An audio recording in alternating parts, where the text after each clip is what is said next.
Hello. I am so excited for this. Today, we are going to be looking at UK and US covers and deciding finally who has better covers. Covers are different for different markets for a variety of different reasons. Usually it's because the publisher wants to market to that audience specifically.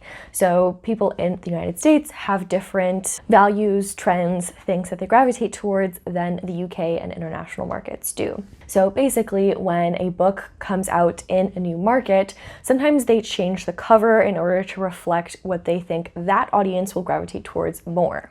So I have 15 covers that we're going to go through today. I have read every single book on this list, so I will be taking into account the content of the book and whether or not the cover gives a good sales pitch. To start, we're looking at one of the most iconic covers of all time, A Little Life. The UK cover is very New York. There is a scene in the book with a fire escape that is important, but I don't think important enough that it should be on the cover of this book. I understand why they put this in the UK market because trying to show the UK market we're in New York. I get it. However, the US cover is just so much better. Not only does this cover more accurately portray the amount of emotion and content of this book, but it was also an incredible marketing tool because everybody on social media was posting pictures with their face covering the face of this. I'll put in an example here. It's such an iconic cover and it's the cover that I have. I love it. Next, we have When Breath Becomes Air. The US cover of this screams self-help to me. A certain brand of philosophy, self-helpy type situation, like The Alchemist, Eckhart Tolle, Malcolm Gladwell even a little bit. That's what the cover says to me. And why is there a feather on the cover? Why is there a feather on the cover? Someone explain that to me.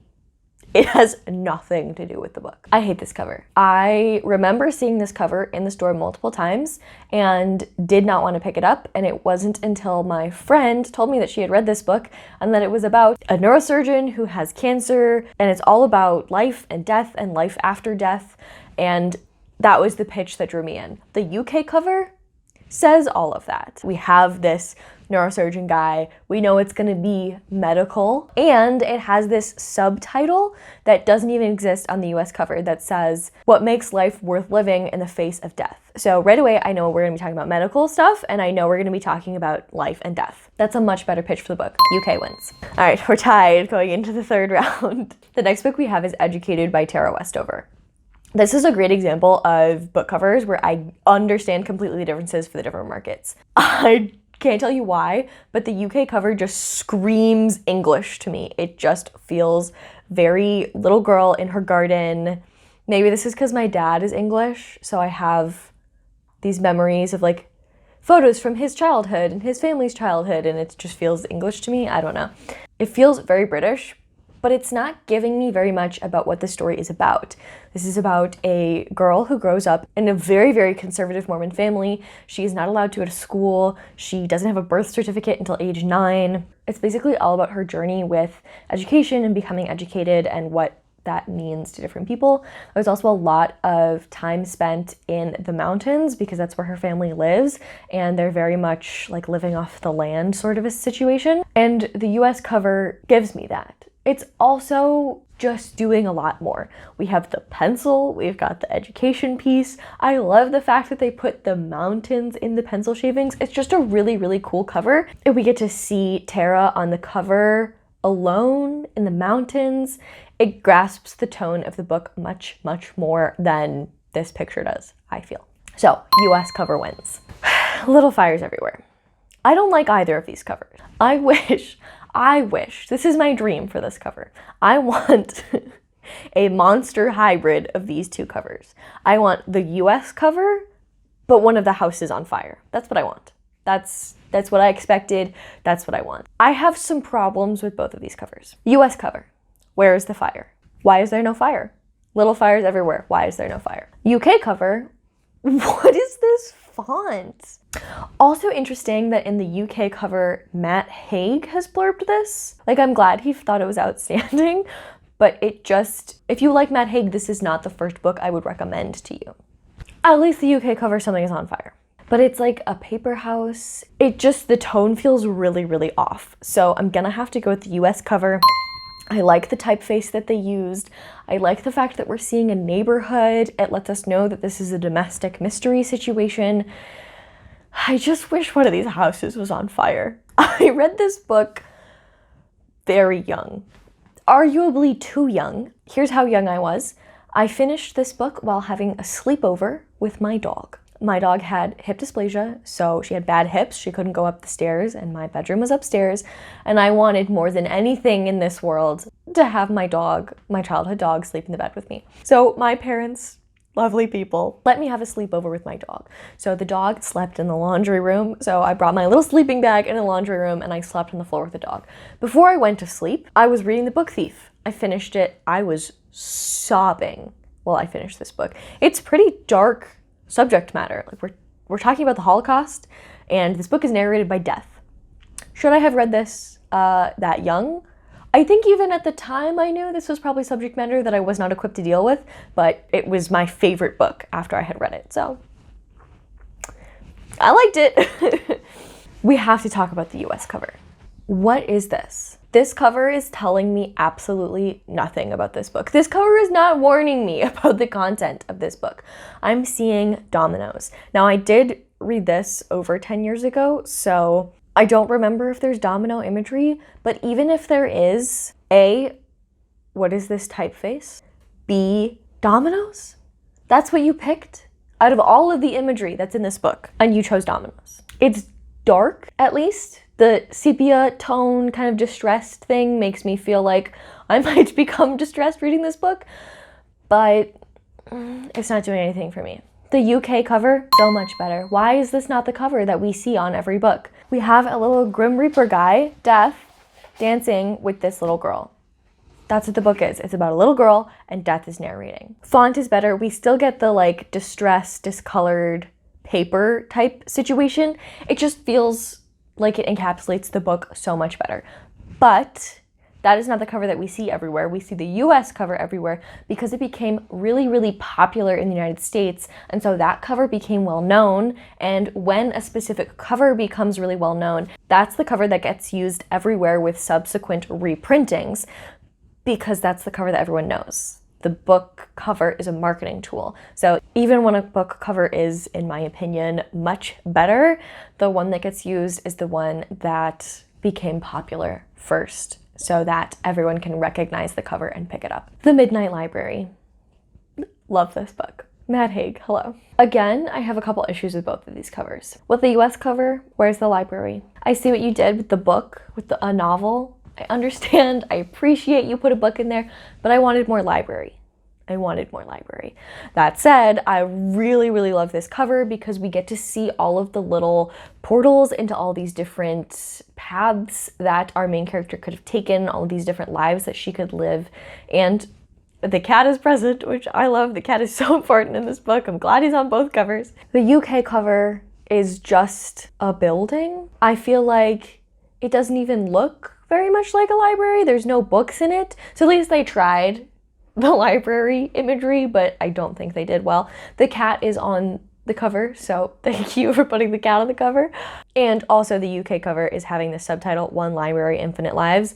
That does tell you a little bit more about the book, but this cover just is so boring to me that I have to go with US because at least they're trying something with these different lives and it pulls me in. It's interesting. I really like the color scheme that they use with this complementary colors of orange and blue. It makes me want to pick up the book way more than the UK cover does. Daisy Jones and the Six.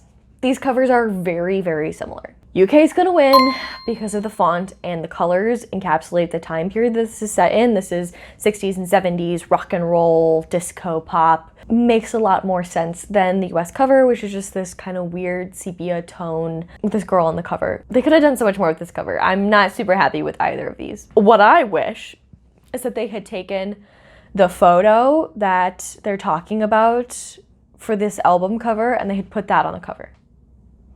I think that would have been much better. You could have one of those like album cover, square, done the thing, parental advisory. You know, they could have done something with this cover. I'm mad about both of them. UK wins.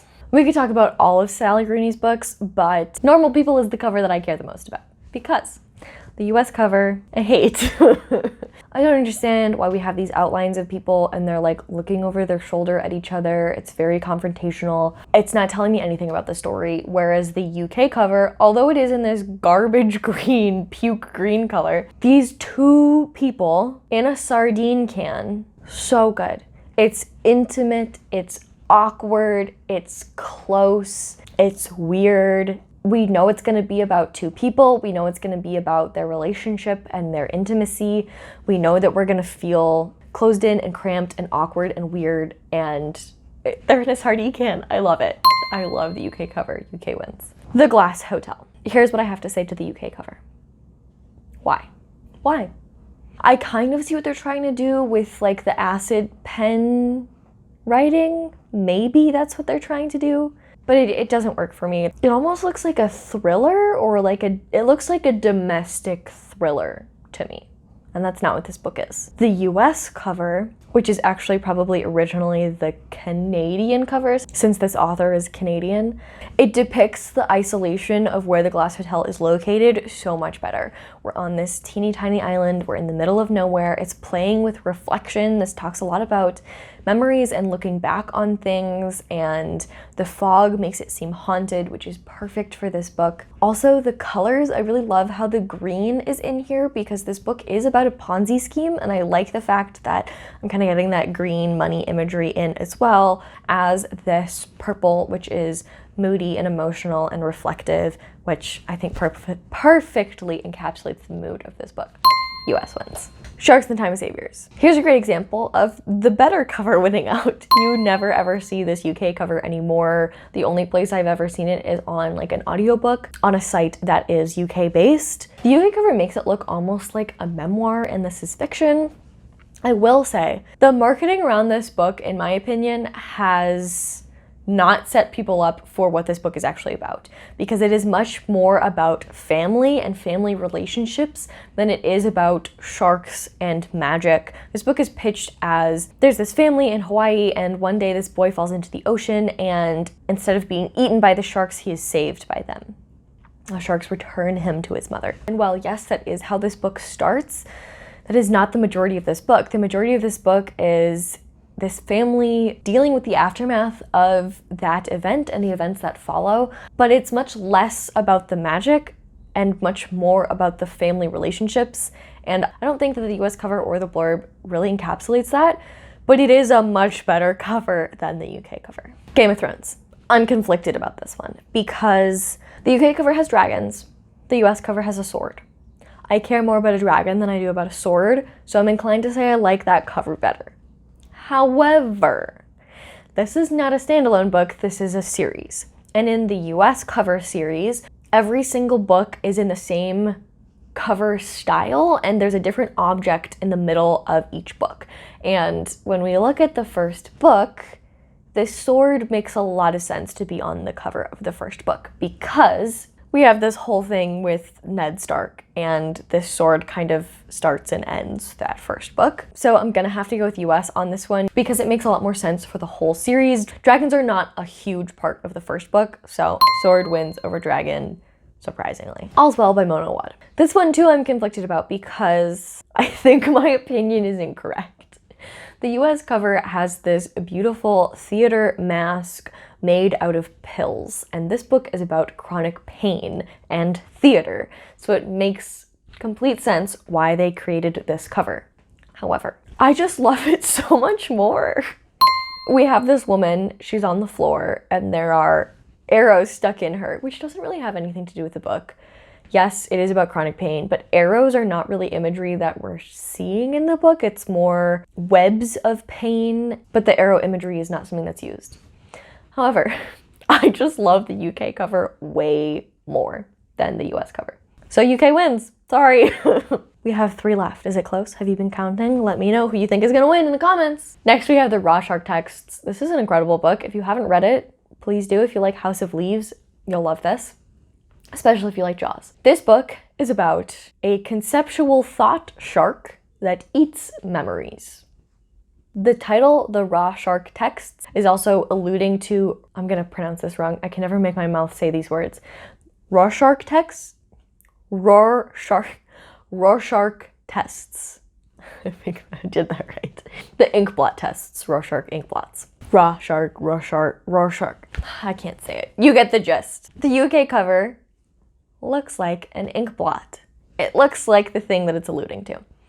It's also the jaws of a shark, and then all of these little vignettes of the memories of these two people. The cat is on there. We know I love a cat on the cover. All of these vignettes, and they're all being swallowed up by the shark. The shark eats memories. It's perfect. The US cover, absolutely not.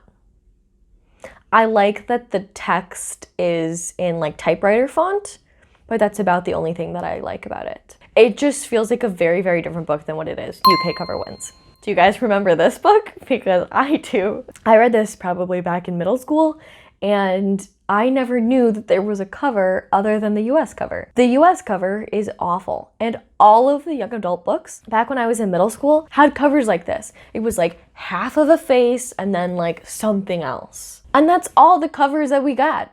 That's what every single cover looked like. And I hated it, and I never knew that we had this other much better cover elsewhere, where we have these Barbie dolls in a dish. It encapsulates what the book is about much better, and it actually says something rather than just having this girl's half, not even half of her face on this cover. Ridiculous. UK wins. And the last book. I am extremely conflicted. This book, by the way, is incredible. If you haven't read it, it's been shortlisted for the Women's Prize for Fiction. It is set in my home state of Minnesota, and I absolutely loved it. It's about an Indigenous woman who is incarcerated, and then when she gets out of prison, she goes and works at this haunted bookstore. It's about the haunted bookstore, it's about being Indigenous, it's about the pandemic, it's about George Floyd, it's about all of that. These covers have taken two different parts of the books and focused on them because the publisher thought that those two different topics would work better in these two different markets. In the UK cover, we're focusing on the haunted bookstore pitch. We have these books, we're in this blue tone, it feels spooky, it looks spooky, that's the pitch.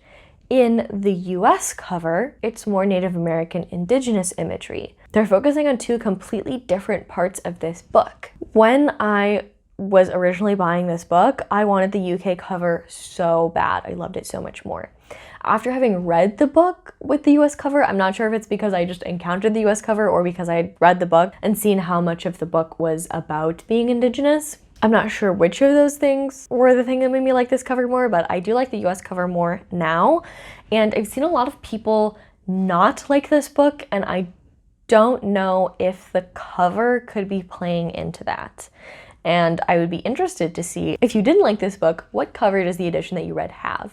The cover that pulled me in was the UK cover, so the UK cover has to win. That is all the books. Time to tally the points. Who do you think will win? Let me know in the comments. And the winner is, by 1 point, UK.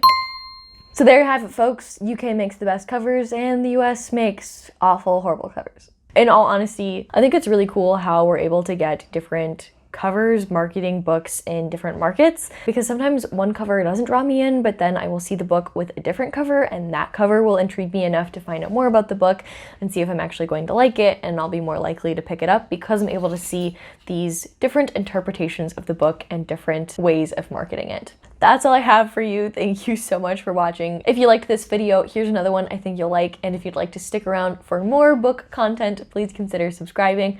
I will see you next Friday. Thank you so much for watching. Bye.